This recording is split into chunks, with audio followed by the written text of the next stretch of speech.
ਤੇ ਲਓ ਜਨਾਬ माशाअल्लाह जी बड़े दोस्त फरमाइश करते हैं कि फौजी बिरा अनमोल तोहफा लिया दो जो असी फार्मिंग करिए पलाई करिए तो पता लगे कि वाकई कोई इन्ना बकरा रखा है। तो अज जनाब 100 चू 120% वाली माशाअल्लाह क्वालिटी वाला जानवर ने माशाअल्लाह चिट्टे ताल दे विच ही ने और मक्खी चीना मदरसा नस्ल का माशाअल्लाह भी पठोरा ही ने। देखो जी पॉइंट खूबसूरती क्वालिटी वो तुहाडी अखां दे सामने कन्ना दे लापर जबरदस्त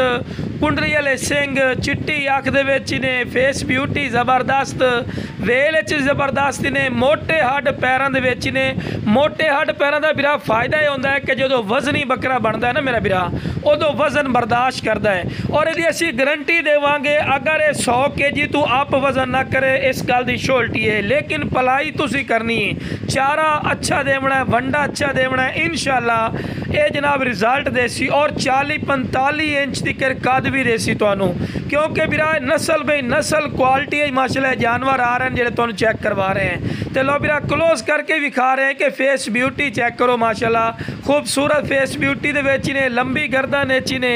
और मेरा बिरा लख रुपये वाली ब्रीड ने पई हज़ारा नहीं बिल्कुल नहीं समझना। तो जो बिरा शौक रखना चाहता ना इंशाअल्लाह शौक पूरा करसी तो मुँह बिल्कुल खीरा।